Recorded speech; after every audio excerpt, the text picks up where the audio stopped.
세상만사 요지경 속이다를 시청해주시는 여러분, 오늘도 재밌는 사연으로 즐거운 시간 보내세요. 고작 구내식당 할머니에게 욕을 했을 뿐인데 그 다음 날 CEO가 잘렸습니다. 이게 반찬이야? 개밥이 더 낫겠다. 이 말 한마디가 몰고 온 회사의 격변. 오늘 이 이야기는 우리에게 진정한 권력과 리더십이란 무엇인지, 그리고 가장 낮은 곳에서 가장 큰 변화가 시작될 수 있다는 것을 보여줄 것입니다. 이 이야기에서 누가 제일 나쁜 사람일까요? 여러분들의 다양한 생각을 댓글로 공유해 주세요. 그럼 사연 시작합니다.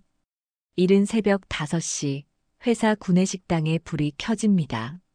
조리복을 단정히 입은 한명자 할머니가 조용히 식당 문을 열고 들어서는 모습이 보이네요. 65이라는 나이가 무색하게 척척 움직이는 손길로 수저와 젓가락을 정리하기 시작합니다. 밥을 짓고 국을 끓이고 반찬을 준비하는 일련의 과정이 한명자의 일상이었습니다. 오늘도 많이 오시려나? 조리실장 조미정이 앞치마를 매며 물었습니다. 한명자는 미소만 지었어요. 어제보다는 적게 올 것 같아요. 어제가 월말 보고서 제출 날이었으니까. 맞아요. 그래도 밥 양은 넉넉히 준비해 둘게요. 야근하는 애들 배고플 테니.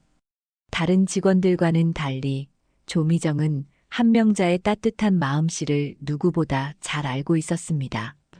한명자가 얼마나 세심하게 직원들의 건강을 챙기는지, 야근하는 직원들을 위해 따뜻한 국물을 더 많이 준비하는지도 말이죠. 7시 30분 조식을 위해 일찍 출근한 직원들이 하나둘 모여들기 시작했습니다. 한명자는 묵묵히 밥을 푸고 국을 떠주며 때때로 반찬을 더 권하기도 했어요. 대부분의 직원들은 바쁜 아침 고개도 들지 않고 식판을 받아 자리로 향했습니다. 그저 밥 퍼주는 할머니로만 여기는 듯 했죠. 감사합니다. 오늘도 잘 먹겠습니다.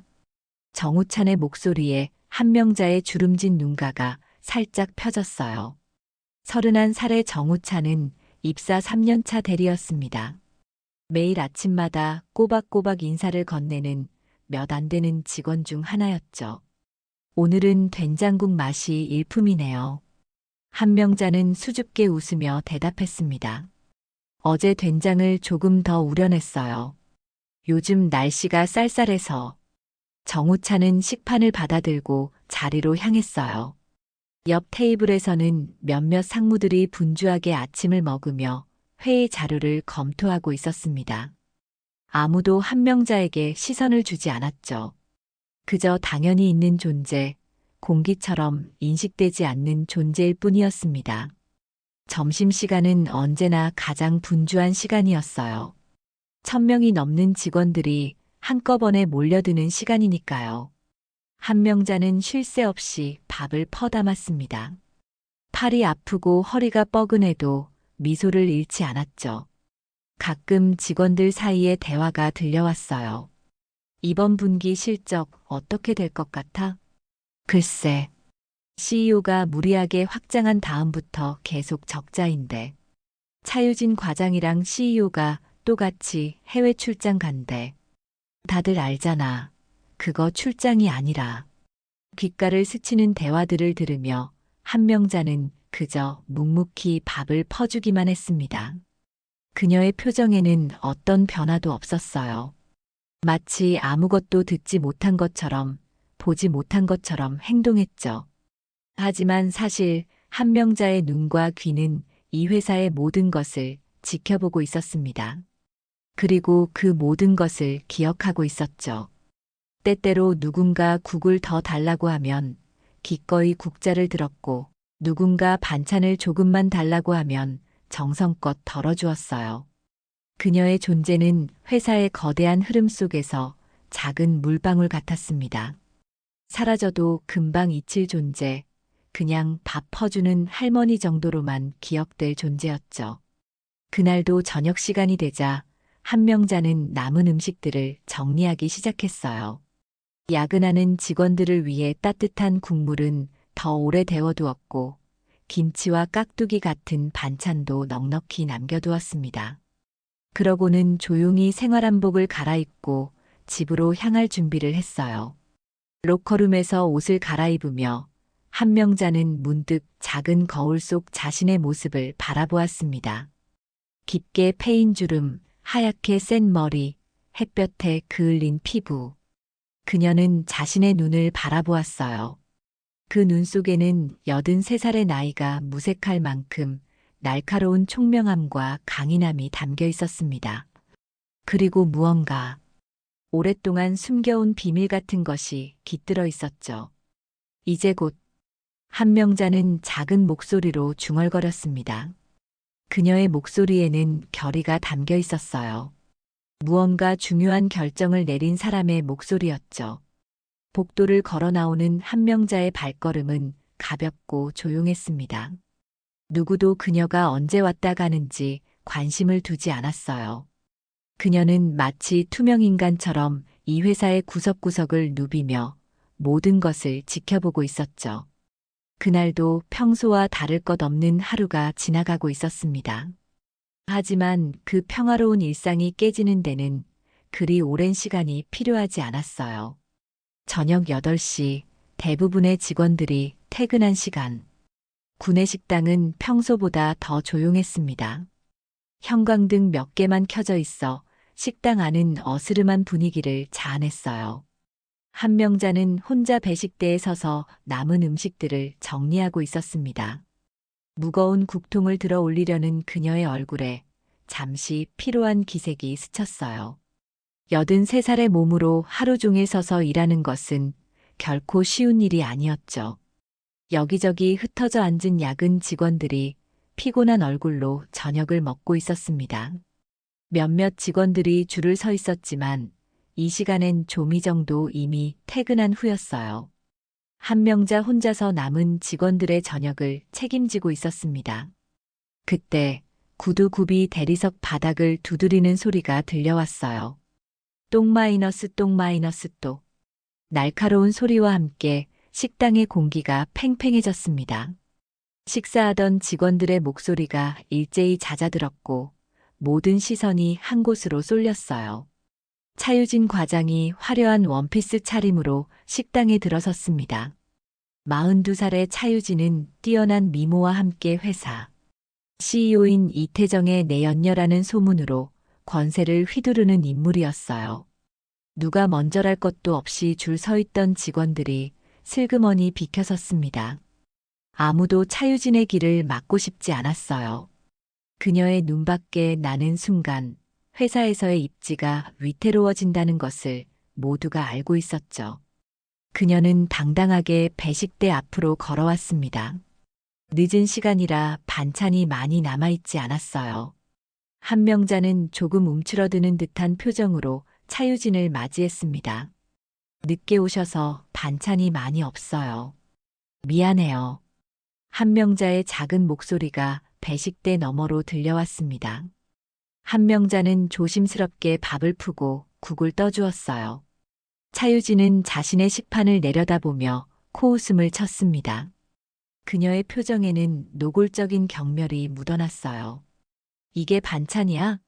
개밥이 더 낫겠다. 차유진의 날카로운 목소리가 조용한 식당 안에 울려 퍼졌습니다. 순식간에 정적이 흘렀어요. 야근하던 직원들이 고개를 들어 상황을 살폈지만 곧 시선을 돌렸습니다. 아무도 끼어들고 싶지 않았어요. 한명자는 고개를 더 깊이 숙였습니다. 그녀의 손이 미세하게 떨리는 것이 보였어요.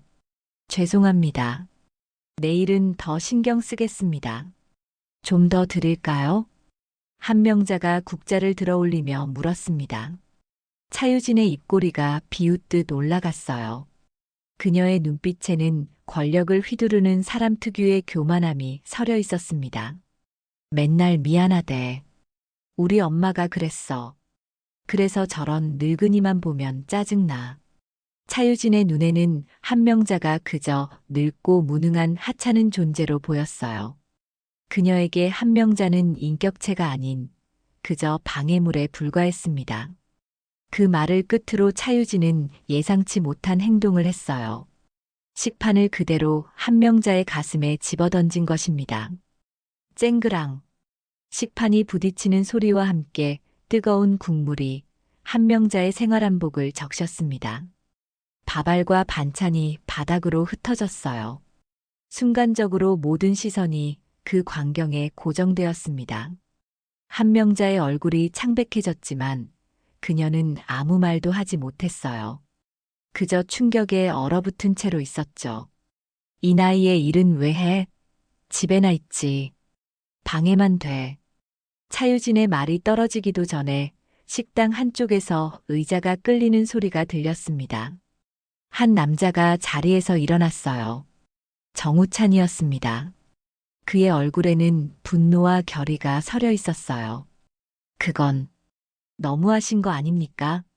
정우찬의 목소리는 낮았지만 단호했습니다. 모든 시선이 그에게로 향했어요. 차유진도 놀란 듯 정우찬을 바라보았습니다. 평소라면 감히 누구도 그녀에게 이의를 제기하지 않았을 텐데 이런 반응은 예상치 못했던 것이죠. 뭐라고? 차유진의 목소리가 차가워졌습니다. 그녀는 정우찬을 향해 몇 걸음 다가섰어요. 그녀의 눈빛에는 명백한 위협이 담겨 있었습니다. 차유진은 정우찬의 이름표를 유심히 살폈어요. 정의감에 불타고 자빠졌네. 너 누구야? 정우찬? 기억하고 있다. 그 말은 분명한 협박이었습니다. 회사에서 살아남고 싶으면 내 앞에서 조용히 하라는 경고였죠. 직원들은 숨죽이며 상황을 지켜보았어요. 정우찬은 평소 온화한 성격으로 알려져 있었지만 이날만큼은 굳은 표정을 유지했습니다. 그의 주먹이 꽉 쥐어졌어요. 직원을 이렇게 대하는 건 회사 규정에 어긋납니다. 제가 봤을 때는요. 정우찬의 목소리에는 약간의 떨림이 있었지만 그는 물러서지 않았습니다. 차유진이 냉소적으로 웃었어요. 그녀의 눈빛은 마치 해롭지 않은 곤충을 바라보는 것 같았습니다. 회사 규정? 그래, 내가 누구하고 얘기하고 있는지 잊었네. 난 바빠. 회의 준비해야 해. 차유진은 뒤도 돌아보지 않고 식당을 나갔습니다. 그녀의 구두 굽이내는 소리가 복도를 따라 점점 멀어졌어요. 그제야 사람들이 숨을 내쉬었습니다. 긴장된 공기가 조금씩 풀리기 시작했어요.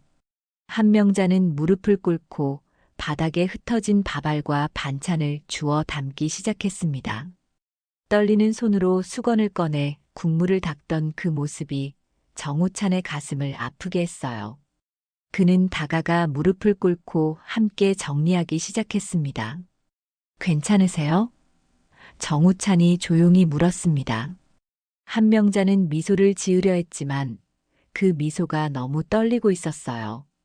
그녀의 눈에 맺힌 눈물이 번뜩였습니다. 하지만 그녀는 재빨리 눈물을 참았어요. 이럴 때일수록 밥은 안 쉬어야 하잖아요. 그 말에 정우찬은 더 열심히 정리하기 시작했습니다. 다른 직원들도 하나둘 다가와 도왔어요. 누군가는 수건을 가져왔고 또 다른 사람은 쓰레기통을 가져왔습니다. 그렇게 여럿이 모여 흩어진 식판과 국물을 치웠어요. 한명자의 눈가가 촉촉해졌지만 그녀는 끝내 눈물을 보이지 않았습니다. 대신 깊게 숨을 들이마시고 평정을 찾으려 했어요. 고맙습니다, 여러분. 이제 드실 분들 있으면 새로 차려드릴게요. 한명자의 생활한복은 여전히 국물 자국으로 얼룩져 있었지만 그녀는 묵묵히 다시 배식대 뒤로 돌아갔습니다. 그리고 따뜻한 밥과 국을 떠주기 시작했어요. 마치 아무 일도 없었다는 듯이 말이죠. 하지만 한명자의 눈빛이 달라져 있었습니다. 그 눈빛 속에는 무언가 단단한 결의가 담겨 있었어요. 마치 오랫동안 내리지 않았던 중요한 결정을 내린 사람처럼 그녀의 눈에는 강인한 의지가 빛났습니다. 정우찬은 자리로 돌아가면서도 계속해서 한명자를 걱정스럽게 바라보았어요. 그는 처음으로 그 밥 퍼주는 할머니가 단순한 구내식당 직원이 아닌 존엄성과 인격을 가진 한 사람으로 보였습니다. 그리고 그녀에게 오늘 일어난 일이 단순한 모욕 이상의 무언가라는 느낌이 들었어요. 식당을 나서는 정우찬의 귓가에 차유진의 말이 맴돌았습니다. 기억하고 있다. 그것은 분명한 위협이었어요. 하지만 정우찬은 후회하지 않았습니다. 때로는 옳은 일을 위해 리스크를 감수해야 할 때가 있는 법이니까요. 밤 11시 회사는 대부분 어둠에 잠겼습니다. 거대한 오피스 건물의 창문들 중 일부만이 야근하는 직원들의 불빛으로 희미하게 빛나고 있었죠. 구내식당은 이미 정리를 마치고 문을 닫았습니다. 한명자는 빈 휴게실에 홀로 앉아 있었어요. 국물 자국이 말라붙어 뻣뻣해진 생활한복이 그날의 모욕을 상기시켰지만 그녀의 표정은 이상하리만치 평온해 보였습니다. 창밖으로는 서울의 야경이 펼쳐져 있었어요. 한명자는 잠시 그 불빛들을 바라보았습니다. 수많은 회사와 가정의 불빛들. 그 모든 곳에서 사람들은 각자의 삶을 살아가고 있었죠. 한명자는 깊은 한숨을 내쉬었어요. 이제 더는 안 되겠어. 그녀의 목소리는 더 이상 구내식당의 소심한 할머니의 것이 아니었습니다. 그 목소리에는 단단함과 결의가 묻어났어요. 한명자는 낡은 가방에서 오래된 휴대폰을 꺼냈습니다. 그것은 최신 스마트폰과는 거리가 먼 버튼식 피처폰이었어요. 그녀는 잠시 망설이는 듯 했지만 이내 단호하게 번호를 눌렀습니다. 통화 버튼을 누르고 수화기를 귀에 갖다 대었어요. 띠리리링. 신호음이 몇 번 울리더니 누군가 전화를 받았습니다. 네, 김 비서입니다. 수화기 너머로 정중한 남자의 목소리가 들려왔어요. 한명자의 얼굴에 미묘한 변화가 일었습니다. 주름진 입가가 단단하게 굳어졌죠. 김 비서님, 저예요. 잠시 침묵이 흘렀습니다. 전화 너머로 숨을 급하게 들이마시는 소리가 들렸어요. 그리고 곧 수화기 너머의 목소리가 급격히 공손해졌습니다. 네, 사모님. 무슨 일이십니까? 사모님이라는 호칭에 한명자의 눈빛이 더욱 단단해졌습니다. 그녀의 목소리와 자세에서 더 이상 구내식당 할머니의 소심함이 느껴지지 않았어요. 마치 완전히 다른 사람이 된 것 같았습니다. 잘 지내셨죠? 내일 우리 아들들 좀 불러줘요. 김 비서의 목소리가 긴장된 듯 했습니다. 네. 모두 다 부르라는 말씀이신지요? 그래요.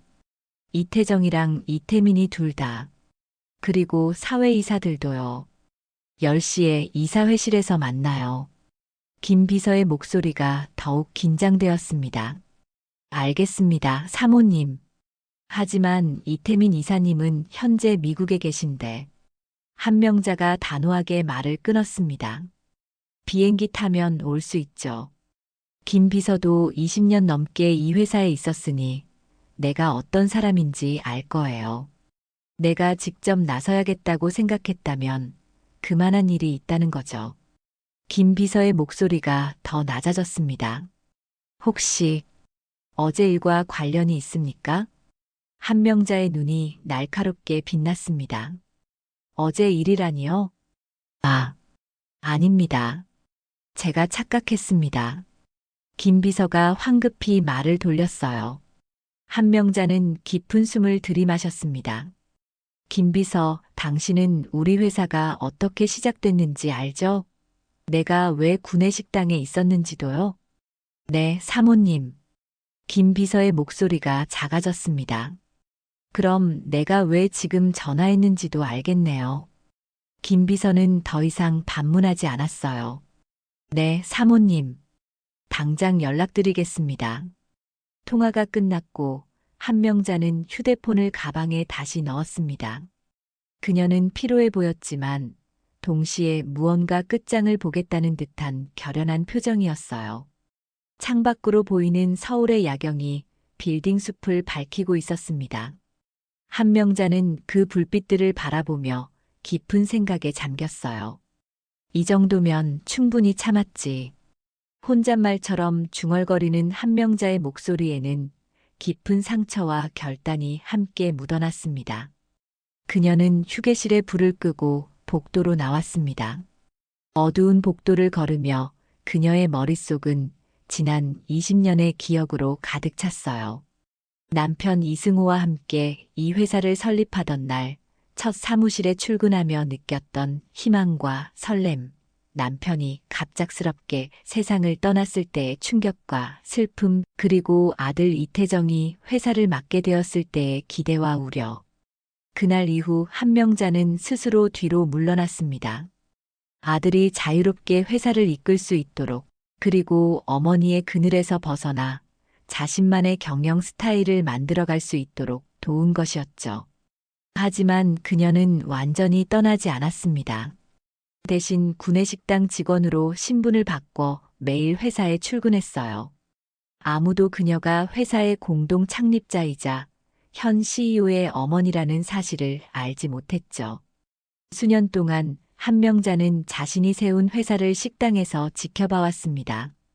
직원들의 표정과 대화, 회사의 분위기 변화, 모든 것을 세심하게 관찰해왔어요. 그리고 서서히 회사가 변해가는 것을 목격했죠. 처음에 가족적인 분위기가 사라지고 냉혹한 경쟁과 권력 다툼이 그 자리를 대신했습니다. 아들 이태정은 점점 더 욕심에 눈이 멀어갔고 회사는 점점 더 병들어갔어요. 한명자는 회사를 나와 버스 정류장으로 향했습니다.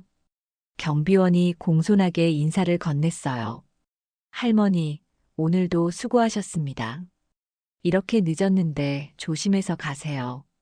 한명자는 미소로 답했지만 그녀의 눈빛은 이전과 달랐습니다. 마치 오랫동안 잠들어 있던 무언가가 깨어난 듯한 강인함이 담겨 있었어요. 네, 고마워요. 내일 봐요. 회사를 떠나는 한명자의 뒷모습이 서서히 어둠 속으로 사라졌습니다. 그날 밤 그녀는 평소와 다른 결단을 내렸어요. 더 이상 침묵하지 않기로 한 결정이었죠. 누구도 예상하지 못했던 폭풍의 전조가 조용히 시작되고 있었습니다. 다음 날 아침 회사 분위기가 묘하게 달라져 있었습니다. 8시부터 이사회실 쪽에서 분주한 움직임이 감지되었어요. 사람들이 서류를 들고 급하게 오가는 모습이 눈에 띄었습니다. 10시에 긴급 이사회가 소집되었다는 소식이 삽시간에 퍼졌어요. 사회이사 이경실이 서류 가방을 들고 급하게 복도를 지나가는 모습이 보였습니다. 그녀의 얼굴에는 긴장감이 역력했어요. 이경실은 평소 침착하기로 유명한 인물이었기에 그녀의 이런 모습은 더욱 이례적이었죠. 이경실 이사님, 긴급회의가 무슨 일이에요? 한 직원이 물었습니다. 이경실은 잠시 걸음을 멈췄어요. 아직 공식적으로 말씀드릴 순 없지만 오늘 중요한 결정이 내려질 것 같네요. 그녀의 애매한 대답은 오히려 더 많은 호기심을 자아냈습니다. 회사 곳곳에서 소문이 돌기 시작했어요. CEO가 교체된다더라. 대규모 구조 조정이 있을 거래. 회사가 매각될지도 모른대. 온갖 추측이 난무했죠. 정우차는 평소처럼 아침 식사를 하러 구내식당에 들렀습니다. 하지만 오늘따라 한명자는 보이지 않았어요. 대신 조미정이 혼자 배식을 하고 있었습니다. 할머니는 오늘 안 나오셨어요? 정우찬이 식판을 들며 물었습니다. 조미정은 어깨를 으쓱했어요. 모르겠어요. 연락도 없고 한 번도 결근한 적이 없는데 말이에요. 정우찬은 이상한 느낌을 받았습니다. 어제 차유진의 모욕적인 행동이 한명자에게 큰 상처를 준 게 분명했어요. 혹시 그것 때문에 출근을 포기한 건 아닐까? 하지만 어젯밤 한명자의 모습을 떠올려 보면 그렇게 쉽게 물러설 사람으로 보이지 않았습니다. 어제 일 때문에 많이 속상하셨을 텐데. 걱정되네요. 조미정은 깊은 한숨을 내쉬었어요. 할머니가 그동안 이런 일을 한 번도 겪은 적이 없었던 건 아니에요. 하지만 어제처럼 심한 적은 없었죠. 정우차는 그 말에 놀랐습니다.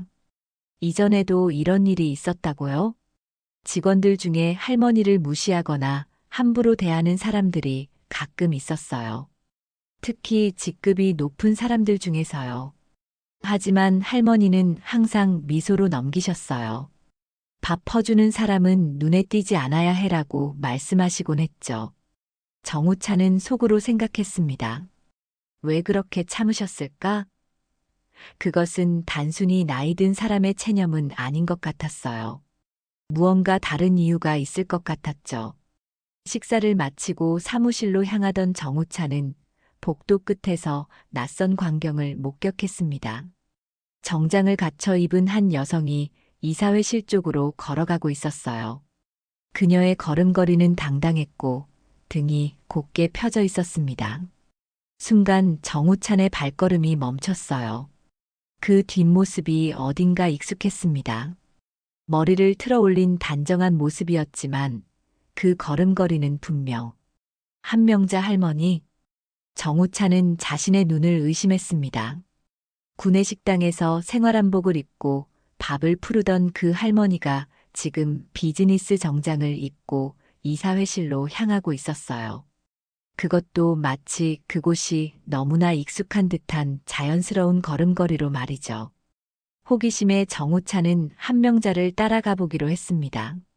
적당한 거리를 유지하며 그녀의 뒤를 밟았어요. 한명자는 회사 창립자들의 사진이 걸린 복도를 지나 이사회실 방향으로 향했습니다. 정우차는 문득 그 복도의 명판에 시선이 멈췄어요. 평소에는 무심코 지나쳤던 명판이었습니다. 창립자 이승호 회장. 그리고 그 아래 작은 글씨로 쓰여 있었어요. 공동 창립자 한명자. 정우찬의 눈이 커졌습니다. 마치 퍼즐 조각이 맞춰지는 듯 했어요. 어떻게 자신이 이 명판을 지금까지 제대로 보지 못했는지 의아할 정도였습니다. 사실 많은 직원들이 이 명판을 그냥 스쳐 지나갔죠. 창립자 이승호 회장의 이름만 보고 그 아래 작은 글씨로 쓰인 한명자의 이름은 눈에 들어오지 않았던 겁니다. 그럼 그분이 정우찬의 입에서 작은 탄성이 흘러나왔어요. 한명자가 단순한 구내식당 직원이 아니라 이 회사의 공동 창립자였다면, 그리고 만약 그녀가 현 CEO 이태정과 관련이 있다면 모든 것이 이해되기 시작했습니다. 그때 복도 저편에서 급한 발걸음 소리가 들려왔어요. 김 비서가 서류 가방을 들고 이사회실로 달려가고 있었습니다. 그의 얼굴은 심각했고 땀방울이 이마에 맺혀 있었어요. 김 비서님, 정우찬이 불렀습니다. 김 비서가 걸음을 멈췄어요. 아, 정 대리. 무슨 일이에요? 지금 굉장히 바쁜데. 저기, 혹시 한명자 할머니, 아니, 한명자님이 누구신지 아세요? 김 비서의 얼굴이 창백해졌습니다. 그는 주변을 둘러본 뒤 목소리를 낮췄어요. 어떻게 알게 됐어요? 방금 그분이 이사회실로 가시는 걸 봤어요. 그리고 명판에서 이름을 발견했고요. 김 비서는 깊은 한숨을 내쉬었습니다. 모든 게 곧 드러날 테니 굳이 숨길 필요는 없겠네요. 한명자 여사님은 이 회사의 공동 창립자이자 현 CEO 이태정 사장의 어머니세요. 그리고 수년 동안 구내식당에서 일하시면서 회사를 지켜보셨어요. 정우차는 충격에 빠졌습니다. 그런데 왜 구내식당에서? 그건 그분만이 아시는 이유겠죠. 하지만 오늘 뭔가 크게 바뀔 것 같아요. 이만 가봐야겠어요. 김 비서는 서둘러 이사회실로 향했습니다. 정우차는 자리로 돌아가려다 잠시 망설였어요. 무언가 중요한 일이 벌어지고 있다는 직감이 들었죠. 그는 용기를 내어 이사회실 근처의 회의실로 향했습니다. 그곳은 비어 있었고 벽 하나를 사이에 두고 이사회실과 맞닿아 있었어요. 정우차는 자신이 엿듣고 있다는 죄책감을 느꼈지만 호기심을 억누르기 어려웠습니다. 그는 조심스럽게 벽에 귀를 기울였어요. 이사회실에서 언성이 높아지기 시작했습니다. 처음 들린 것은 놀란 듯한 남자의 목소리였어요. 어머니, 여기 왜? 정우차는 그 목소리가 CEO 이태정의 것임을 바로 알 수 있었습니다. 이어서 들려온 목소리는 분명 한명자였어요. 하지만 구내식당에서 들리던 소심한 목소리가 아닌 단호하고 위험 있는 음성이었습니다. 이태정, 너무 놀라지 마. 난 언제나 여기 있었어. CEO 이태정의 당황한 목소리가 다시 들려왔어요. 하지만 어머니, 이건 갑작스럽지 않아. 내가 구내식당에서 일하는 동안 넌 회사를 어떻게 운영했지? 정우찬의 눈이 커졌습니다. 한명자가 CEO 이태정의 어머니라고, 그리고 회사의 공동 창립자라고, 그제야 모든 것이 이해되기 시작했어요. 왜 한명자가 그동안 구내식당에서 일했는지, 왜 그녀가 모든 모욕을 참아왔는지, 그리고 왜 어젯밤 그녀의 눈빛이 그렇게 달라졌는지. 정우차는 더 이상 듣지 않기로 했습니다. 이미 충분히 많은 것을 알게 되었고, 이 시간이 회사의 중대한 전환점이 될 것임을 직감했기 때문이죠. 사무실로 돌아온 정우차는 자리에 앉아 깊은 생각에 잠겼어요. 매일 아침 온화한 미소로 밥을 퍼주던 그 할머니가 사실은 회사의 공동 창업자이자 현 CEO의 어머니였다니. 상상조차 할 수 없는 반전이었습니다. 그의 머릿속에서는 수많은 의문이 꼬리를 물었어요. 왜 한명자는 수년 동안 구내식당에서 일했을까? 왜 자신의 신분을 숨겼을까? 그리고 지금 왜 갑자기 모습을 드러낸 걸까? 하지만 한 가지 확실한 것은 차유진의 어제 행동이 결정적인 방아쇠가 되었다는 사실이었어요. 수년 동안 참아온 것을 더 이상 참지 않기로 한 순간이었던 거죠. 정우찬의 예감은 틀리지 않았습니다. 그날 오전 회사 전체가 뒤흔들릴 폭풍의 서막이 올랐어요. 이사회실 안 팽팽한 긴장감이 감돌았습니다. 둥근 테이블에는 10명의 이사들이 앉아 있었어요. 그중 한 자리에 한명자가 앉아 있었습니다. 검은색 정장을 입은 그녀의 모습은 구내식당에서 밥을 푸르던 할머니와는 사뭇 달라 보였어요. 그녀의 옆에는 사회이사 이경실이 자리했습니다. 테이블 맞은편에는 CEO 이태정이 창백한 얼굴로 앉아 있었어요. 이태정의 얼굴은 당혹감과 분노가 뒤섞인 표정이었습니다. 그는 어머니가 갑자기 이사회에 나타난 이유를 짐작하고 있었지만 인정하고 싶지 않은 듯 했어요. 김 비서가 회의 자료를 나누어 주었습니다. 자료 맨 앞장에는 두꺼운 글씨로 긴급 안건 CEO 이태정 이사 해임 안건이라고 적혀 있었어요. 이사들 사이에서 작은 소음이 일었습니다. 누구도 이런 안건이 올라올 것이라 예상하지 못했던 거죠. 정식으로 이사회를 시작하겠습니다. 이경실이 회의를 진행했습니다. 오늘 안건은 CEO 이태정 이사의 해임에 관한 건입니다. 발의자는 한명자 이사님이십니다. 모든 시선이 한명자에게 쏠렸어요. 그녀는 더 이상 구내식당의 소심한 할머니가 아닌 위험 있는 창업주의 모습이었습니다. 정장을 입은 그녀의 모습은 놀라울 정도로 당당했어요. 자, 잠깐만요. 이태정이 테이블을 손으로 내리쳤습니다. 이게 대체 무슨 상황입니까? 어머니, 갑자기 이게 다 무슨 일이에요?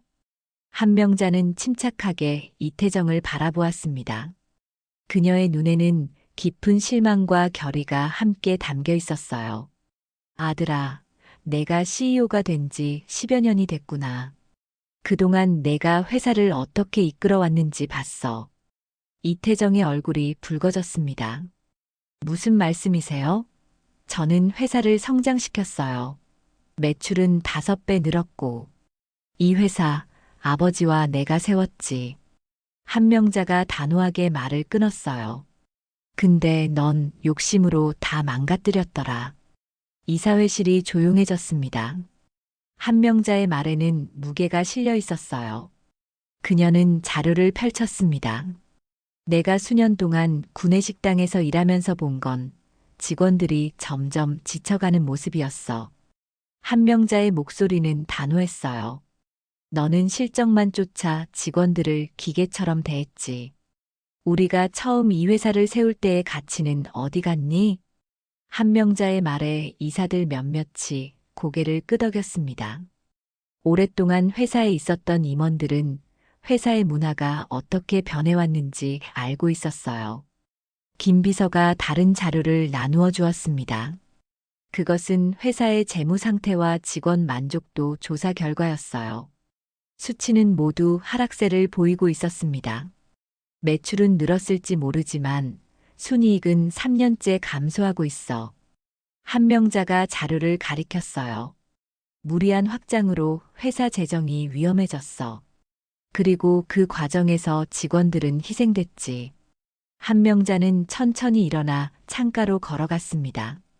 그녀의 걸음걸이는 83살의 나이가 무색할 만큼 단단했어요. 10여 년 전 아버지가 돌아가시고 내가 회사를 물려받았을 때 난 자진해서 물러났어. 내가 자유롭게 회사를 이끌 수 있도록. 한 명자의 목소리에 깊은 실망감이 묻어났어요. 하지만 내가 구내식당에서 봤던 건 점점 병들어가는 회사였어. 사람들의 얼굴에서 웃음이 사라졌지. 그녀는 다시 자리로 돌아와 앉았습니다. 이사들은 침묵 속에서 그녀의 말을 경청했어요. 이경실이 목을 가다듬었습니다. 한 명자 이사님은 구내식당 직원으로 신분을 숨기면서 수년 동안 회사를 지켜보셨습니다. 그리고 어제 있었던 차유진 과장의 행동이 마지막 방아쇠가 되었다고 하셨습니다. 이태정의 얼굴이 창백해졌어요. 어제 일이라니. 무슨 일이 있었죠? 한 명자의 눈빛이 날카로워졌습니다. 내가 그것도 모른다고. 차유진이 구내식당에서 저녁을 먹던 중 식판을 나에게 던지며 개밥이라고 모욕했어. 그리고 늙은이는 집에나 있으라고 했지. 이사회실에 충격의 물결이 퍼졌습니다. 많은 이사들이 놀란 표정이었어요. 그런 일이 있었다니 몰랐어요. 이태정이 더듬거렸습니다. 하지만 그건 유진 씨의 개인적인 행동이지, 저와는. 한 명자의 눈빛이 더욱 단단해졌어요. 내가 밥을 퍼주는 손길을 무시하는 건 괜찮아. 하지만 모든 직원이 그런 취급을 받는 회사라면 그건 우리가 세운 회사가 아니야. 한 명자는 자리에서 일어나 이태정을 정면으로 바라보았습니다. 그녀의 눈에는 결연한 의지가 담겨 있었어요. 이 회사는 돈을 위한 것이 아니었어. 사람을 위한 것이었지. 내 아버지와 내가 꿈꿨던 것은 직원들이 행복하게 일하는 공간이었어. 하지만 지금 이 회사는 탐욕의 공간이 되어버렸구나. 이태정은 점점 초조해지는 듯 했습니다. 어머니, 사업은 감정으로 하는 게 아닙니다. 실적이 중요하고. 실적? 내 실적이 어디 있니? 한 명자가 자료를 가리켰어요. 3년 연속 적자야. 무리한 사업 확장으로 회사가 위험해지고 있어. 그리고 직원들의 불만은 폭발 직전이고. 이경실이 다시 발언했습니다. 이사회에서는 이미 이 문제에 대해 수차례 경고했으나 이태정 CEO는 이를 무시해왔습니다. 또한 차유진 과장의 품위 손상 행위에 대한 적절한 조치도 취하지 않았습니다. 이태정이 발끈했어요. 유진 씨는 실적 최고의 영업과장입니다. 잘못이 있다 해도. 그래, 내 여자니까 봐주는 거지. 한 명자의 말에 이사회실이 조용해졌습니다. 이 회사는 누구 한 사람의 것이 아니야. 모든 직원이 함께 일구는 곳이야. 한명자는 깊은 한숨을 내쉬었습니다. 그녀의 눈에는 슬픔이 깃들어 있었어요. 이태정아, 난 내가 잘하는 것을 지켜봤어. 내가 CEO가 되는 것도 지켜봤고, 그리고 10여 년 동안 내가 회사를 어떻게 이끄는지도 지켜봤지. 더 이상은 지켜볼 수 없어. 이제는 행동해야 할 때야. 투표가 시작되었습니다. 모든 이사들이 한 명씩 투표용지에 찬반을 표시했어요. 한명자는 마지막으로 투표했습니다. 그녀의 손이 잠시 떨렸지만 곧 단호하게 표시를 했어요. 투표 결과는 압도적이었습니다. 찬성 8표, 반대 2표로 이태정의 이사 해임안이 가결되었어요. 이태정은 충격에 빠진 표정으로 자리에서 일어났습니다. 이건 불법입니다. 내가. 한명자가 고개를 저었어요. 모든 절차는 적법해. 난 20년간 지분을 한 번도 팔지 않았어. 그리고 이사회의 과반수가 너의 해임에 동의했어. 이태정의 얼굴이 분노로 일그러졌습니다. 어머니, 이렇게 되면 후회하실 겁니다. 내 아들이 이런 사람이 되다니. 한명자의 목소리가 작아졌어요. 내 아버지가 살아계셨다면 얼마나 실망하셨을까. 그 말에 이태정의 얼굴이 굳어졌습니다. 그는 더 이상 아무 말도 하지 않고 회의실을 뛰쳐나갔어요. 그 뒤를 김 비서가 따랐습니다. 남은 이사들은 한명자를 바라보았습니다. 그녀의 얼굴에는 결연함과 함께 깊은 슬픔이 서려 있었어요. 이제 하나 더 남았습니다. 이경실이 말했어요. 차유진 과장의 품위 손상 건입니다. 한명자가 고개를 끄덕였습니다. 즉시 인사위원회를 소집해 주세요. 직원 인권을 침해한 행위는 엄중히 다뤄야 합니다. 그날 오후 차유진은 굳은 얼굴로 회사를 떠났어요. 인사위원회의 결정은 만장일치였습니다. 품위 손상 및 동료 직원 모욕 행위에 대한 중징계였죠. 회사 전체가 충격에 빠졌습니다.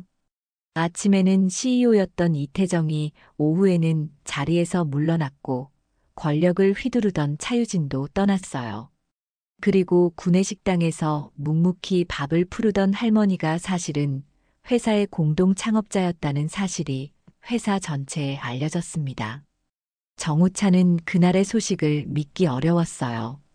자신이 매일 인사하던 그 할머니가 이런 대단한 인물이었다니. 그는 한명자에 대한 경외심과 함께 이 회사가 어떻게 변화할지 궁금해졌습니다. 다음 날 아침 회사 로비에 검은색 정장을 입은 남자가 나타났습니다. 40살 무렵으로 보이는 그 남자는 단단한 체격과 카리스마 있는 분위기를 풍겼어요. 그의 눈빛은 날카로웠지만 입가에는 부드러운 미소가 머물고 있었습니다. 그의 등장에 로비가 술렁이기 시작했어요. 저분이 이태민 이사님 아닌가요? 누군가 속삭였습니다. 맞아요. 미국에서 10년 넘게 지냈던 CEO 이태정의 동생이잖아요. 형제간 불화로 회사를 떠났다는. 직원들 사이에서 수군거림이 퍼져나갔습니다. 이태민은 그것을 의식하지 않은 듯 곧장 이사회실로 향했어요. 그곳에서는 한명자가 김 비서와 함께 서류를 검토하고 있었습니다. 문이 열리자 한명자가 고개를 들었어요. 왔구나, 태민아. 이태민은 어머니에게 다가가 공손하게 인사했습니다. 어머니, 연락받고 바로 왔습니다. 그의 목소리는 깊고 안정감이 있었어요. 그는 어머니의 손을 부드럽게 잡았습니다. 두 사람의 시선이 마주쳤어요. 10년 만의 재회였습니다. 이태민은 형 이태정과 회사 경영 방식의 차이로 갈등을 빚다가 미국으로 떠났고 그곳에서 자신의 사업체를 일구고 있었어요. 많이 변했구나. 한명자가 아들의 얼굴을 살폈습니다. 그녀의 눈에는 애정과 그리움이 가득했어요. 이태민은 미소를 지었습니다. 어머니는 하나도 안 변하셨네요. 다만 그 생활한복 대신 정장이 어색하게 느껴지네요. 한명자도 살짝 웃었어요. 20년 만에 입는 정장이니 나도 어색해. 하지만 다시 돌아갈 순 없지. 김 비서가 커피를 내왔고 세 사람은 테이블에 앉았습니다. 창밖으로는 서울의 도심이 내려다 보였어요. 한명자가 무거운 표정으로 말을 꺼냈습니다. 형이 무슨 짓을 했는지 알고 있니? 이태민은 고개를 끄덕였어요. 어젯밤 비행기 안에서 모든 자료를 검토했습니다. 형이 회사를 위험한 상황으로 몰아넣었더군요. 이태민은 테이블 위에 놓인 서류들을 살펴보았습니다. 재무제표, 직원 만족도 조사, 이직률 통계, 모든 수치가 회사의 위기를 나타내고 있었어요. 솔직히 충격받았습니다. 이태민이 진지하게 말했어요. 형이 이렇게까지 회사를 망가뜨릴 거라고는 생각하지 못했어요. 제가 떠날 때만 해도 이렇게까지는 아니었는데. 한명자는 깊은 한숨을 내쉬었습니다. 이 회사는 평생 우리 가족의 피와 땀으로 일군 곳이야. 내 아버지는 죽는 순간까지 직원들을 가족처럼 생각했어. 그런데 내 형은 한명자의 목소리가 흔들렸어요. 이태민은 어머니의 손을 꼭 잡았습니다. 어머니가 수년 동안 구내식당에서 일하신 이유가 이제 이해가 됩니다. 이태민의 목소리에 존경심이 묻어났어요. 회사의 진짜 모습을 보기 위해서였군요. 한명자의 눈에 작은 눈물이 맺혔습니다. 그녀는 고개를 끄덕였어요. 난 내 아버지와 함께 이 회사를 세웠어. 그저 주식을 가진 주주가 아니라 이 회사의 정신을 지키는 수호자였지. 그런데 직원들이 차별받고 무시당하는 모습을 더는 볼 수 없었어. 한명자의 목소리가 점점 강해졌습니다. 그리고 어제 내가 직접 모욕을 당했을 때 더 이상 참을 수 없었어. 그건 단순히 나에 대한 모욕이 아니라 이 회사의 모든 직원들에 대한 모욕이었으니까. 이태민은 결연한 표정으로 말했어요. 어머니, 제가 회사를 바로잡겠습니다. 한명자와 이태민의 시선이 마주쳤습니다. 그 눈빛 속에는 서로에 대한 신뢰와 같은 가치를 공유하고 있다는 확신이 담겨 있었어요. 이제 내가 해야지. 사람답게 일할 수 있는 회사를 만들어야지. 이태민이 고개를 끄덕였습니다. 첫 번째 일은 인사 개편입니다. 능력 있고 인간미 있는 사람들을 적재적소에 배치해야 해요. 그리고 무엇보다 직원들의 목소리를 듣는 시스템을 만들어야 합니다. 한명자는 만족스러운 표정으로 고개를 끄덕였어요. 그녀의 눈빛에는 자부심이 담겨 있었습니다. 이태민은 그녀가 바라던 바로 그 리더십을 갖추고 있었어요. 그때 문을 두드리는 소리가 들렸습니다. 정우찬이었어요. 그는 어제 있었던 구내식당 사건의 목격자로서 진술을 하러 왔다고 했습니다. 정우찬은 한명자를 보자 어색하게 인사했어요. 안녕하세요. 뭐라고 불러야 할지. 한명자가 미소를 지었습니다. 그냥 평소처럼 불러도 돼요. 정우찬 씨. 네. 할머니. 정우찬이 더듬거렸어요. 아니, 명예이사님. 한명자가 부드럽게 웃었습니다. 이 친구는 정우찬 대리야. 어제 나를 도와준 몇 안 되는 직원 중 하나지. 이태민은 정우찬을 유심히 바라보았어요. 그의 눈빛은 날카로웠지만 따뜻함도 함께 담겨 있었습니다. 어머니를 위해 나서주셔서 감사합니다. 많은 직원들이 그저 지켜보기만 했을 텐데 당신은 달랐군요. 정우찬은 쑥스러운 듯 머리를 극적였습니다. 당연한 일을 했을 뿐입니다. 누구든 그런 상황에서는. 아니요, 모두가 그렇게 하지는 않았어요. 이태민이 단호하게 말을 끊었어요. 정우찬 씨 같은 직원이 더 많아져야 회사가 바뀔 수 있습니다. 한명자와 이태민은 의미심장한 눈빛을 교환했어요. 한명자가 미소를 지으며 말했습니다. 정우찬 씨, 우리에게 필요한 건 당신 같은 사람이에요. 용기 있고 정직한 사람. 이태민이 제안했습니다. 정우찬 씨, 제 비서실장을 맡아주시겠습니까? 회사를 바로 세우는데 당신의 도움이 필요합니다. 정우찬은 놀란 표정이었어요. 단 하루 만에 대리에서 비서실장으로의 파격 승진이었습니다. 그는 잠시 망설였어요.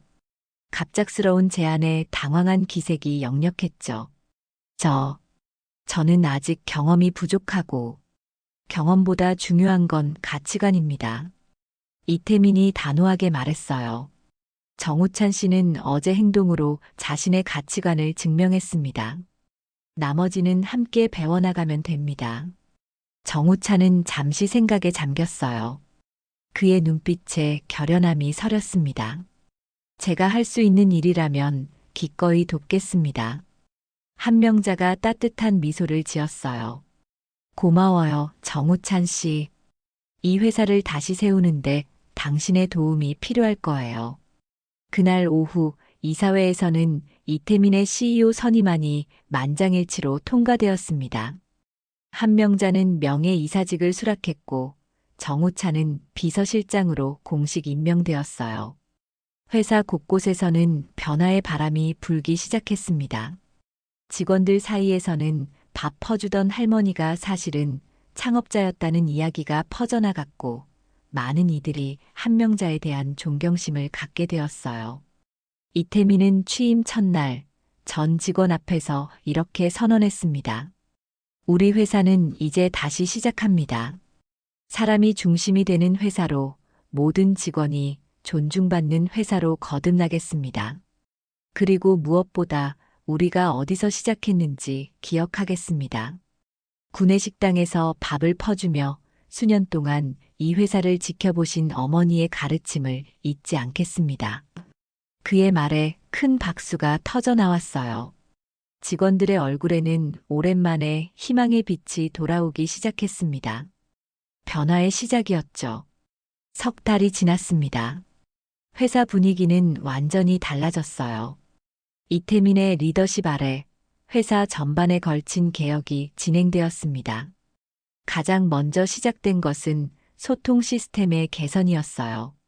어떤 직급이든 직접 CEO에게 의견을 전달할 수 있는 채널을 만들겠습니다. 이태민의 첫 번째 지시였죠. 정우찬은 비서실장으로서 이 시스템을 구축하는 데 힘썼어요. 열린 대화라는 이름의 온라인 플랫폼이 개설되었고 익명으로도 의견을 제시할 수 있게 했습니다. 처음에는 의심의 눈초리로 바라보던 직원들도 점차 변화를 체감하기 시작했어요. 정말로 CEO가 직접 답장을 준다니 신기해요. 한 신입사원이 놀라움을 표현했습니다. 정우찬은 미소를 지었어요. 이태민 사장님은 모든 메시지를 직접 확인하십니다. 밤늦게까지 답장을 쓰시는 모습을 여러 번 봤어요. 실제로 이태민은 주 2회 열린 점심이라는 행사를 시작했습니다. 무작위로 선정된 10명의 직원과 함께 식사를 하며 회사 생활에 대한 이야기를 나누는 시간이었어요. 그는 모든 직급의 직원들, 심지어 청소 담당자와 경비원까지 포함시켰습니다. 구내식당에도 큰 변화가 있었어요. 예산이 2배로 증액되었고 메뉴 다양성과 질이 크게 향상되었습니다. 조미정은 구내식당 팀장으로 승진했어요. 그녀의 첫 번째 결정은 식당 입구에 감정 건의함을 설치하는 것이었습니다. 음식은 마음의 상태를 반영합니다. 여러분의 기분이 어떤지 알려주세요. 그에 맞는 음식을 준비하겠습니다. 조미정의 문구였죠. 직원들은 처음에는 어색해했지만 점차 자신의 기분과 상태를 솔직하게 표현하기 시작했어요. 오늘은 스트레스가 심해요. 체력이 떨어져요. 기분이 울적해요. 조미정은 그런 메모를 보고 그날의 메뉴를 조정했습니다. 스트레스가 많은 날에는 진정 효과가 있는 차를, 체력이 떨어진 직원에게는 영양가 높은 식사를 제공했어요. 직원 복지도 강화되었습니다. 야근 문화가 개선되었고 워라밸을 중시하는 분위기가 형성되었어요. 성과보다 과정과 노력을 평가하는 인사 시스템이 도입되었고 직원 교육과 성장을 위한 프로그램도 확대되었습니다. 한 달에 한 번 가족의 날이 지정되어 오후 3시면 모든 직원이 퇴근할 수 있게 했어요. 또한 자유롭게 휴가를 사용할 수 있는 문화를 만들기 위해 이태민이 먼저 휴가를 사용하는 모습을 보여주었습니다.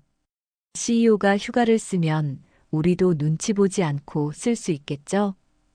직원들 사이에서 이런 이야기가 오갔어요. 어느 날 이태민은 정우찬과 함께 구내식당을 찾았습니다. 식사 시간이라 많은 직원들이 모여 있었어요. 이전과 다른 점은 직원들의 표정이 밝아졌다는 것이었습니다. 웃음소리와 대화 소리가 식당 안에 가득했어요. 이태민은 그들 사이를 지나며 담소를 나누었습니다. 예전에는 상상도 할 수 없었던 광경이었죠. CEO가 직원들과 자연스럽게 어울리는 모습에 많은 직원들이 놀라워했어요. CEO가 이렇게 편하게 다가오니 신기해요. 한 직원이 속삭였습니다. 이태민은 식당 벽면에 새롭게 걸린 문구를 가리켰어요. 밥은 사람을 위로해야 합니다. 회사도 그래야 합니다. 정우찬은 그 문구를 보며 미소 지었습니다. 한명자 어머님의 말씀이죠? 이태민이 고개를 끄덕였어요. 어머니는 항상 밥은 몸과 마음을 모두 채워야 한다고 하셨어. 회사도 마찬가지야. 직원들의 지갑과 마음을 동시에 채워줘야 해. 구내식당의 변화는 회사 전체 분위기의 축소판이었습니다. 직원들의 얼굴에 미소가 돌아오기 시작했고 협업과 소통이 활발해졌어요. 이태민은 정기적으로 각 부서를 방문하며 현장의 목소리를 듣고 문제점을 즉시 개선하려고 노력했습니다. 특히 눈에 띄는 변화는 실수를 용인하는 문화의 정착이었어요. 이태민은 실패는 성장의 밑거름이라는 철학을 강조했고 과감한 도전을 장려했습니다. 덕분에 창의적인 아이디어가 쏟아지기 시작했고 침체되었던 기업 혁신이 다시 활기를 띠었어요. 이제 새로운 시도를 해도 꾸중 듣지 않아요. 오히려 격려받는 느낌이죠. 연구개발팀의 한 직원이 말했습니다. 이태민은 매주 금요일 오후를 창의의 시간으로 지정했어요. 모든 직원이 자신의 업무와 관계없는 새로운 아이디어나 프로젝트를 자유롭게 탐구할 수 있는 시간이었습니다. 이 제도로 인해 여러 혁신적인 프로젝트가 탄생했어요. 사내 분위기가 달라지자 회사의 실적도 서서히 회복되기 시작했습니다. 직원들의 열정과 창의력이 되살아나면서 생산성이 높아졌고 새로운 아이디어가 회사의 활력을 불어넣었어요. 무엇보다 이직률이 급격히 감소했습니다. 떠나려던 인재들이 회사에 남기로 결정한 것이죠. 한명자는 이 모든 변화를 지켜보았습니다. 그녀는 더 이상 구내식당에서 일하지 않았지만 종종 회사를 방문했어요. 직원들은 이제 그녀를 알아보고 공손하게 인사를 건넸습니다. 한명자는 그럴 때마다 따뜻한 미소로 답했어요. 어느 날 아침 한명자가 다시 구내식당을 찾았습니다. 그녀는 평소처럼 조용히 식당에 들어섰어요. 하지만 이번에는 생활한복이 아닌 편안한 정장 차림이었습니다. 그녀가 입구에 들어서자 식당 안의 소음이 잦아들었어요. 모든 시선이 그녀에게 향했습니다. 그리고 놀랍게도 직원들이 하나둘 자리에서 일어나 박수를 치기 시작했어요. 잠시 후 식당 전체가 우레와 같은 박수 소리로 가득 찼습니다. 한명자의 눈가에 눈물이 맺혔어요. 그녀는 쑥스러운 미소를 지으며 깊이 고개를 숙여 인사했습니다. 할머니, 아니, 명예이사님. 한 신입사원이 다가와 인사했습니다. 저는 입사한 지 한 달 된 박지원이에요. 이사님 이야기를 듣고 이 회사에 지원했습니다. 한명자는 놀란 표정이었어요. 내 이야기? 네. 밥 퍼주던 할머니가 회사를 구한 이야기가 취업 준비생들 사이에서 유명해요. 리더십의 진정한 의미를 보여주는 사례로요. 한 명자는 쑥스러운 듯 웃었습니다. 그녀의 이야기가 회사 밖으로까지 퍼져나가고 있었던 거예요. 하지만 그것은 단순한 가십거리가 아니라 진정한 리더십과 회사의 가치에 관한 중요한 메시지를 담고 있었습니다. 조미정은 한 명자를 주방으로 초대했어요. 보세요, 할머니. 우리가 어떻게 바꿨는지. 주방은 완전히 달라져 있었습니다. 최신 설비가 들어왔고 공간도 더 넓어졌어요. 무엇보다 주방에서 일하는 사람들의 표정이 밝았습니다. 이전에는 찾아볼 수 없었던 활기찬 분위기였어요. 한 명자는 감격스러운 표정으로 주방을 둘러보았습니다. 정말 많이 변했구나. 조미정은 자랑스럽게 미소 지었어요. 모두 할머니 덕분이에요. 할머니가 용기를 내지 않았다면 지금도 우리는 그대로였을 거예요. 한 명자는 가만히 고개를 저었습니다. 아니야. 변화는 모두가 함께 만드는 거야. 나 혼자 할 수 있는 일이 아니었어. 그날 밤 한 명자는 이태민과 저녁 식사를 했어요. 회사의 미래에 대해 이야기를 나누었죠. 내가 잘하고 있어, 태민아. 한 명자의 목소리에 자부심이 묻어났습니다. 이태민은 미소를 지었어요. 모두 어머니 덕분입니다. 어머니가 20년 동안 지켜오신 가치가 있었기에 가능한 일이에요.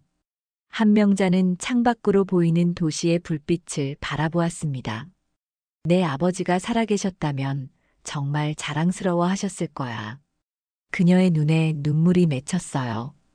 이태민은 그것을 보았지만 아무 말도 하지 않았습니다. 그저 어머니의 손을 꼭 잡아주었죠. 때로는 침묵이 가장 깊은 대화가 되기도 합니다. 한 명자는 깊은 숨을 들이마셨어요. 이제 나는 편히 쉬어도 될 것 같구나. 회사가 좋은 손에 맡겨졌으니. 이태민의 눈에도 눈물이 맺혔습니다. 어머니, 괜찮아. 나는 행복해. 20년 동안 내가 밥그릇을 통해 지켜본 이 회사가 드디어 제자리를 찾아가고 있으니까. 그렇게 회사는 조금씩 하지만 확실하게 변화하고 있었어요.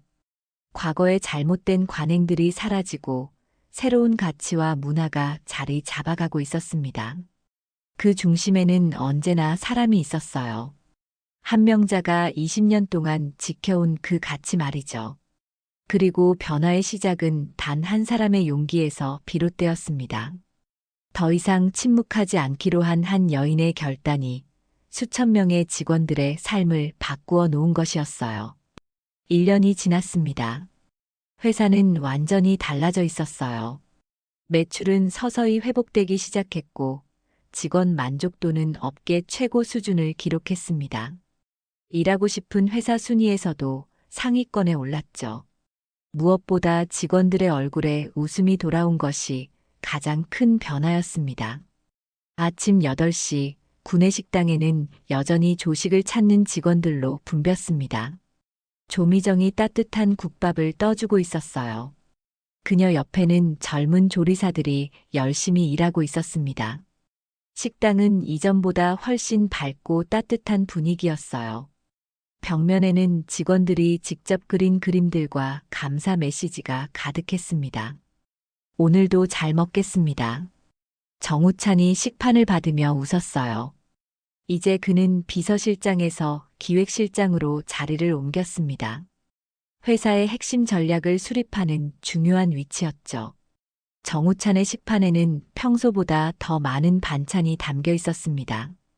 오늘 중요한 날이잖아요. 조미정이 윙크했어요. 힘내세요. 정우찬은 고마움을 표하고 자리로 향했습니다. 그날은 회사 창립 40주년 기념식이 열리는 날이었어요. 정우찬은 이 행사의 총괄 책임자였죠. 많은 준비와 노력이 필요했지만 그는 기꺼이 그 책임을 맡았습니다. 이 회사에 대한 그의 애정과 헌신이 커졌기 때문이었어요. 식사를 마치고 나오는 길에 정우찬의 시선이 구내식당 한쪽 벽면으로 향했습니다. 그곳에는 특별한 사진이 걸려 있었어요. 한명자 명예이사 식당에서 회사를 지킨 사람. 석 달 전 한명자는 평화롭게 세상을 떠났습니다. 100살을 앞둔 나이였죠. 마지막 순간까지 그녀는 회사와 직원들을 걱정했어요. 임종 직전 그녀는 이태민과 정우찬의 손을 잡고 마지막 말을 남겼습니다. 밥 잘 챙겨 먹는 회사로 만들어줘. 그 말은 단순히 음식에 관한 것이 아니었어요. 직원들의 몸과 마음을 모두 돌보는 회사를 만들라는 의미였죠. 한명자의 마지막 바람이었습니다. 그녀의 장례식에는 전현직 직원들이 모두 참석했습니다. 평소 말없이 밥만 푸르던 할머니가 사실은 회사의 수호신이었다는 사실에 많은 이들이 눈물을 흘렸어요. 특히 조미정은 20년 동안의 동료를 잃은 슬픔에 오랫동안 눈물을 멈추지 못했습니다. 장례식장에는 놀랍게도 국내 유수의 기업 CEO들과 경영자들도 참석했어요. 한명자의 이야기가 경영계에 큰 울림을 주었기 때문이었죠.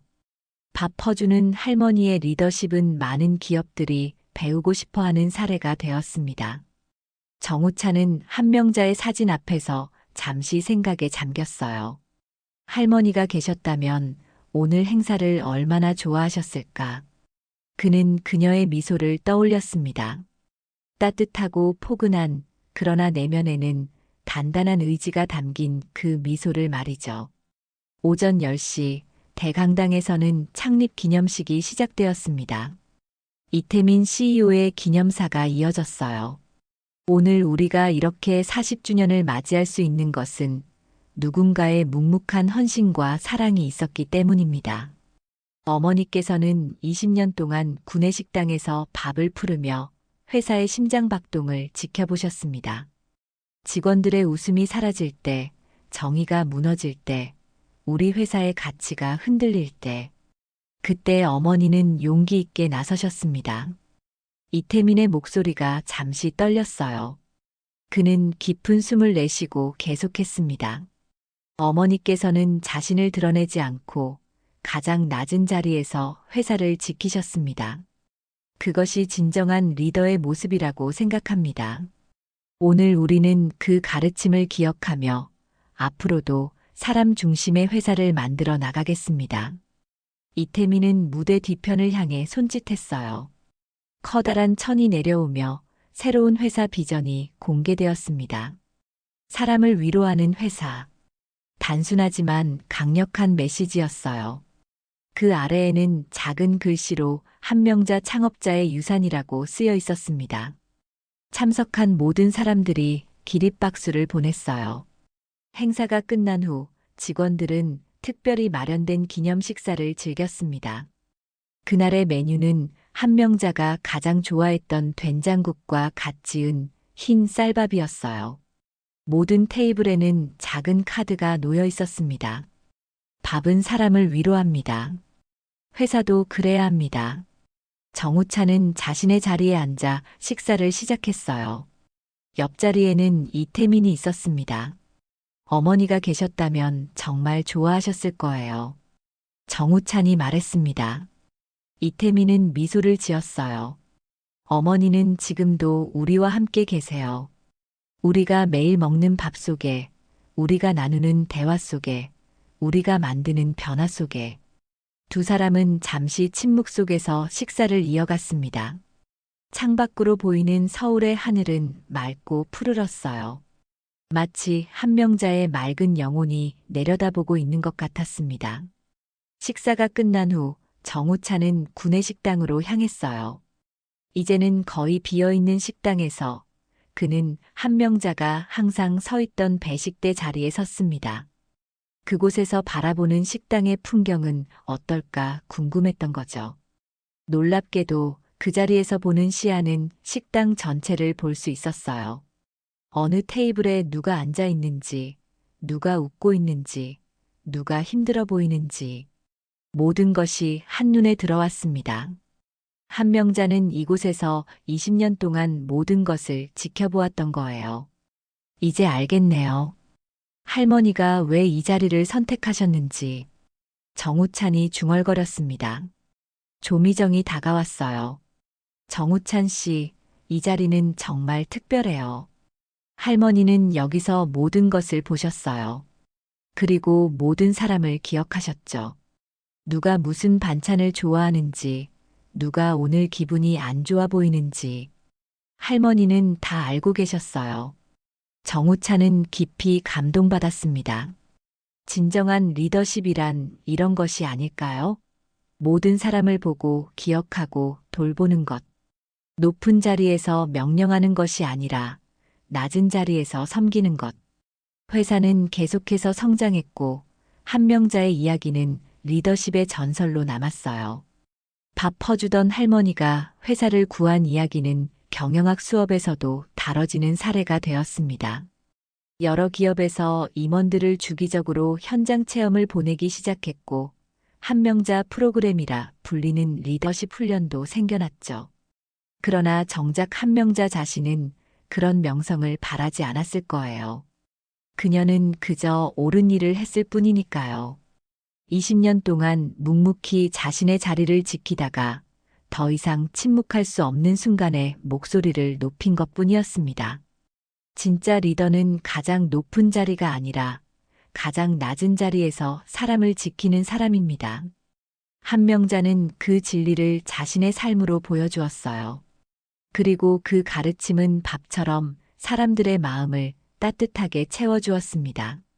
어느 날 취업을 준비하는 한 청년이 이 회사를 방문했어요. 면접을 보러 온 그는 긴장한 마음으로 구내식당에서 점심을 먹기로 했습니다. 식판을 들고 배식대 앞에 서자 조미정이 밥을 떠주며 따뜻하게 미소 지었어요. 많이 긴장했죠? 괜찮아요. 깊게 숨 한 번 들이마시고 맛있게 드세요.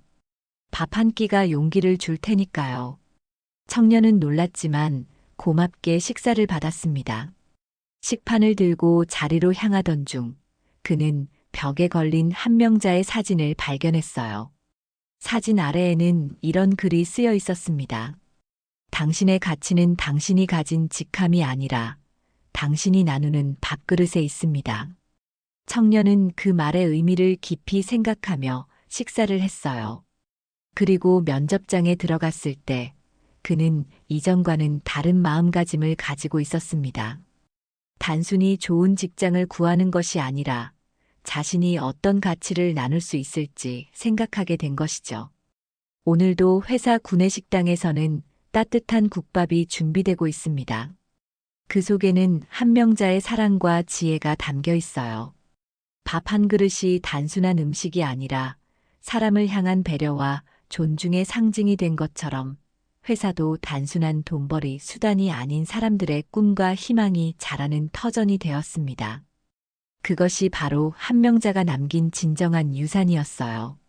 가장 낮은 곳에서 시작된 변화가 가장 높은 곳까지 도달한 이야기. 밥 한 그릇의 힘, 한 사람의 용기가 만들어낸 기적의 이야기.